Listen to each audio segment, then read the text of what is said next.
Hello, everyone, and welcome to Kilowatt, a podcast about electric vehicles, renewable energy, autonomous driving, and much, much more. My name is Bodie, and I am your host. And this is the first of 3 shows this week, so it'll be a new show today. On Wednesday will be Lucid's earnings call, and on Friday will be news again. So let's go ahead and dive into this. VinFast is set to launch in the Philippines at the end of May. We have a few people who listen to this show who live in the Philippines, so hello to you. A VinFast event will be held on June 1st and June 2nd in Manila, if you're interested in going, if you live there. VinFast is encouraging the public to show up and take a look at what they have to offer. They're going to have some test drives, they're going to show off their electric motorcycles, and I'm sure VinFast will even show off some of their electric bicycles as well. So sounds like a cool event. Wish I could go. So if anybody wants to fund that trip for me, let me know. VinFast is also taking deposits in Vietnam for the VF3. If you don't know what the VF3 is, well, it's a very small, compact mini SUV that will start at less than $15,000. And even better yet, it's coming to the US and I'm sure a bunch of other countries as well. According to carsdirect.com, you can now lease a Polestar 2 long-range dual motor for $299 a month with $3,299 down.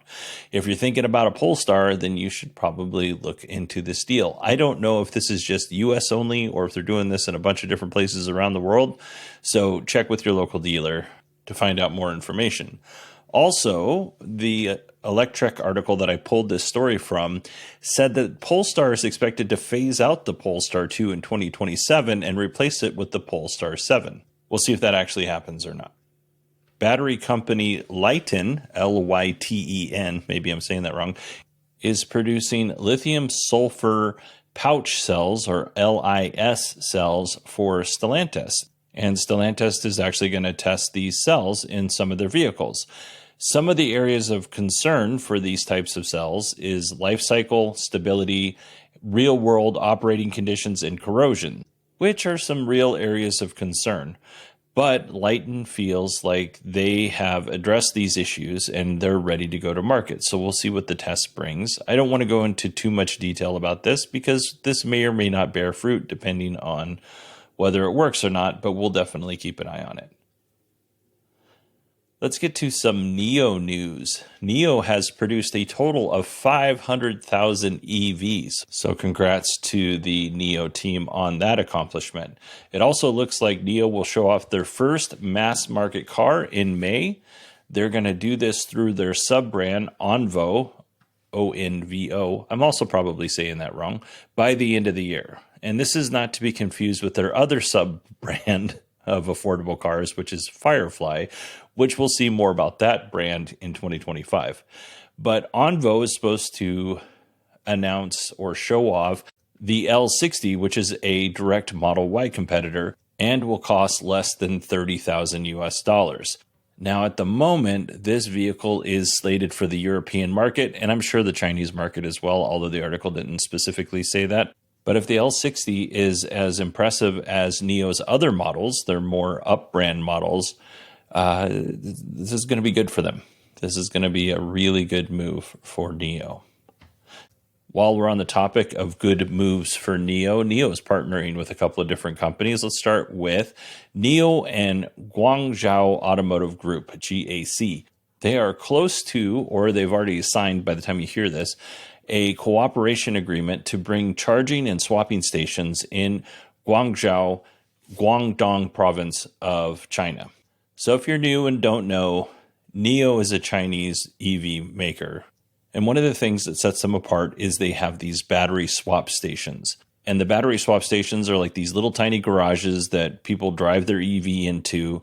It takes the old battery off, puts a new charged battery on, and then you just go on about your day. And this is a really cool idea. The downside of it is that you have to pay a subscription fee.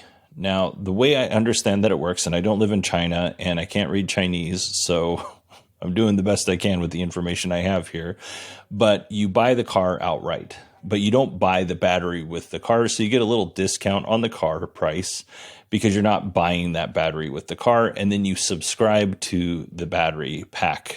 So let's say you live in the city, you drive 30 kilometers a day. Maybe you decide, I'm going to subscribe to the smallest battery pack for X amount of dollars or won a month. And that gives you the ability to have access to these battery swap stations. Now, one of the cool advantages of this is that if you have that smaller battery pack and you say, you know what, I'm going to take a long road trip. Well, you can go in and you can upgrade your battery pack for a specific period of time. And maybe now you have 300 kilometers probably isn't enough. Now you have 600 kilometers that you can travel without having to charge. And then when you get back, you just go back to your smaller battery pack. So it gives you some versatility, but there is a monthly charge involved. All right, now that we've got that established, and again, there's probably a lot more nuance to the subscription plan that I'm giving you. This is like a broad overview of it. GAC and NIO are cooperating on some different aspects of these battery swap stations. First of all, they're going to cooperate on charging and swapping. So you can also just charge your car like normal. You don't have to go out and do a battery swap every single time you want a fresh charge, right? You can just charge it at home if you have that ability. So they're going to work on charging and swapping solutions. They're going to come up with a battery standard. They're going to do some vehicle R&D, battery asset management and operations, swapping network development and operations, like battery swapping network development and operations. And they're going to build a unified battery standard. So that sounds very cool. Well, NIO and Lotus, remember the car brand Lotus is owned by Geely, which is also a Chinese company. They have also partnered to develop an EV charging and battery swap technology with the goal to create a unified battery standard system. Now, why these companies don't all work together instead of just working through NIO, I don't know. And maybe they are, because honestly, that seems like that would make the most amount of sense. But China's different than here. So I'm just going to assume that NIO has a partnership with GAC, and then they have a partnership with Lotus. And maybe at some point in time, they all come together and decide what works best. Or maybe they're just trying something different with each company to see what works and what doesn't work. Anyway, NIO and Lotus are going to partner on charging and battery swapping technologies. They're going to work on battery asset management and operations, service network construction and operations, vehicle R&D, and customization and connectivity. They're going to build a unified battery standard. They're going to jointly develop passenger cars adapted for battery swap stations. Let's see, they're going to facilitate connectivity of battery swapping networks and operators with unified battery swapping operational and management systems. So everybody gets to connect. Obviously, NIO is trying to license out their technology to other companies. It goes on, but I'm not going to read it all. But they're trying to license out their battery swap technology to other companies so that there's a standard instead of one company doing it one way and another company doing it another way, and they can't talk to one another, and the Geely cars can't swap out with the NIO cars batteries. That doesn't make any sense. So they're just trying to standardize everything. I think this is really cool. I am pro battery swapping. I am anti battery subscriptions though. I would happily pay a one-time fee to swap out a battery if for whatever reason, but I'd rather not pay a monthly subscription for the duration of my car for my battery. All right, let's move on to Hyundai. Hyundai is investing more than $900 million into self-driving development. And I should say this is Hyundai Group, not Hyundai, the actual automotive company. It's the group that owns Hyundai, Kia, and Genesis. So they're going to invest $900 million into an autonomous driving startup called Motional. Now, let's be honest, $900 million, not all that much money. Like to you and I, $900 million is an amazing amount of money. But in the world of autonomous driving and automobiles, it's not that much money, especially when you consider that Motional lost $1.4 billion in 2023. And I would just like to say that doesn't mean that this partnership is going to fail. It just means that they spent a lot of money last year. and hopefully they have something to show for it. And maybe they do, because last month Motional was able to demonstrate its self-driving technology was able to pass a driver's license test here in the United States. For this test, they used a Hyundai Ioniq 5 equipped with Motional technology and software. And while that's not super impressive on the surface, it's definitely a start. Like 10 years ago, that would have been impressive. Nowadays, it's a good first or second step. All right, everybody, that is it for our EV news. Before we get to our Tesla news, I would just like to encourage everybody to take a moment, go to patreon.com/kilowatt or supportkilowatt.com and consider signing up and becoming a patron. For as little as $1, you can get rid of those pesky ads. So do me a favor and check it out and see if becoming a patron is right for you. All right, here we go. Tesla news. If you're here in the United States and you want to buy a Model Y, I have great news for you. Tesla is offering a 0.99% APR for financing, and that is really good, especially when you consider how high interest rates are for new auto loans right now. That's a pretty good interest rate. If you're in the market for a new Model Y, I would definitely take advantage of that.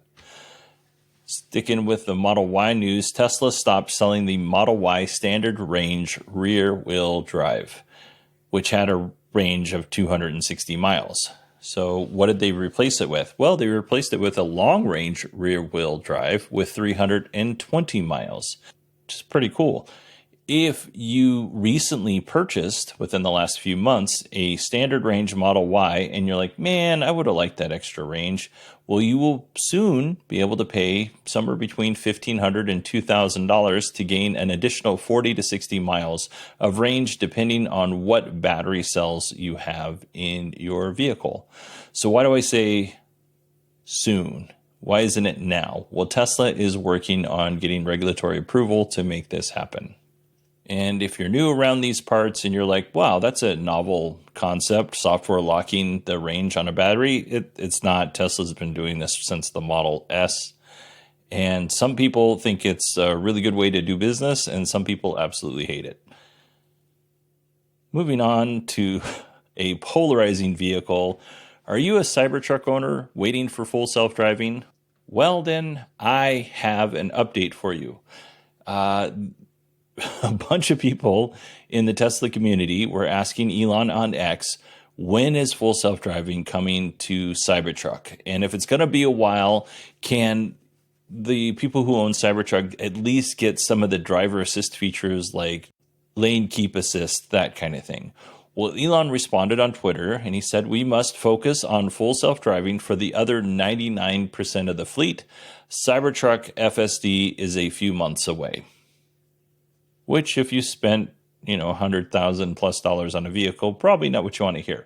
But I will give Tesla this, and Elon, more often than not, they do make good on their promises. Whether it's a few months away or, 6, 8, 9 months away, it'll eventually get to your vehicle. Tesla has a much better history of following through with these kind of promises than they do with, sticking to timelines. All right, let's see here. We have another Cybertruck story. If you are a Cybertruck owner and you want to go off-roading, but you're not sure where to start, then I have good news for you. Tesla actually wrote an off-road guide for the Cybertruck. It's actually really interesting and full of tips and illustrations on how to off-road in the Cybertruck. It shows what menus you have to go into and deflating the tire pressure and all that stuff that goes with it. Are you going to be on the beach? Are you going to be on gravel? Are you going to be in mountain type terrain? It has all of that information in it. It's about 22 pages. It's worth looking through. I'll put a link in the show notes if you would like to take a peek at it. And since we're talking about the Cybertruck and off-roading, remember a few weeks ago when we talked to Gene and he gave us his initial impressions of the Cybertruck? Well, I spoke with Gene and he gave me his initial impressions of his first off-roading experience, and it's a good conversation. That interview will actually come out on May 31st, so I would encourage you to mark your calendars or subscribe. Either way works. All right, we got 2 more stories left. Sandy Munro has a video on Tesla laying off the entire Supercharger team.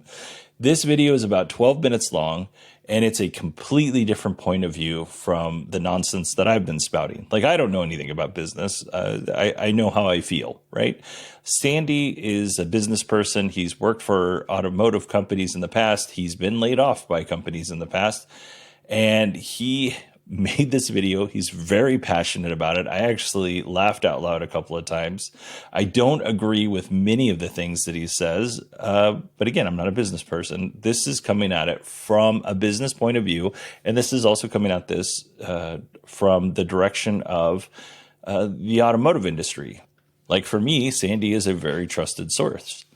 So I'm going to put a link in the show notes so that you can go and watch his video. I do want to say that I have some concerns about what he's talking about. One is he talks about, once the technology or once the superchargers are designed, you don't need designers anymore.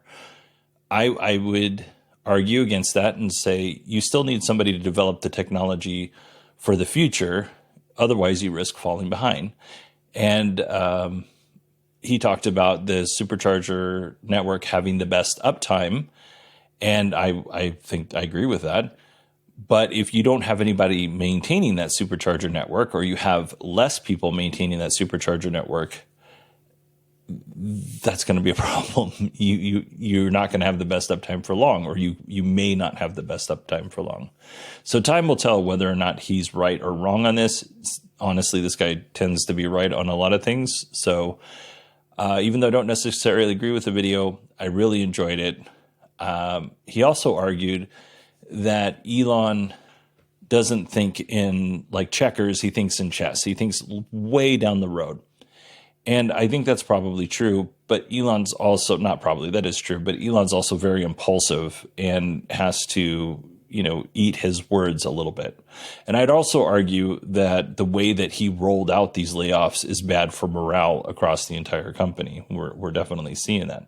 One other thing we're seeing is that all too often when Elon makes these wide sweeping decisions, he has to call back some people. He laid off half of Twitter and then had to call back a couple of important people who worked at Twitter because nobody else could do their job, right? He made these cuts and then was like, man, I made a mistake. Come on back and work for the company that just laid you off.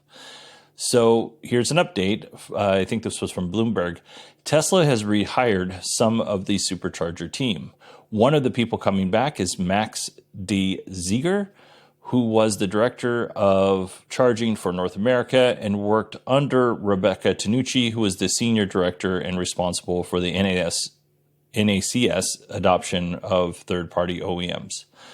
So we don't know how many people are returning to the team. We definitely know Max's, but this does make sense. Last week we read that email where Elon sent out to some of their partners where they're building and expanding superchargers. And it was basically like, hey, hold on while we figure out what we're doing. Well, I would imagine that some of the people coming back actually had the answers to that. And they probably discovered that, hey, these people are actually valuable to our team. Now, whether or not they valued 500 folks, it doesn't seem like that was the case. But at least a handful of people are coming back. And if I'm being honest with you, right, if I was one of those folks asked to return after I was laid off, I would return because I would need another job. I'm not giving you back my severance pay. That's mine. That's a bonus for inconveniencing my life. I would work for Tesla until I found another job, and then I would steal all their intellectual property and I would upload it to my new employer's database, and I wouldn't even feel bad about it. All right, with that is all the news today. I hope you all enjoyed it. I would like to thank everybody for taking the time to listen to this episode. I hope y'all had a wonderful weekend. If you celebrated Mother's Day here in the U.S., I don't know where all Mother's Day is celebrated. So if you celebrated Mother's Day on Sunday, I hope it was a good one. And yeah, I will talk to you on Wednesday where we'll be covering the Lucid Motors earnings call.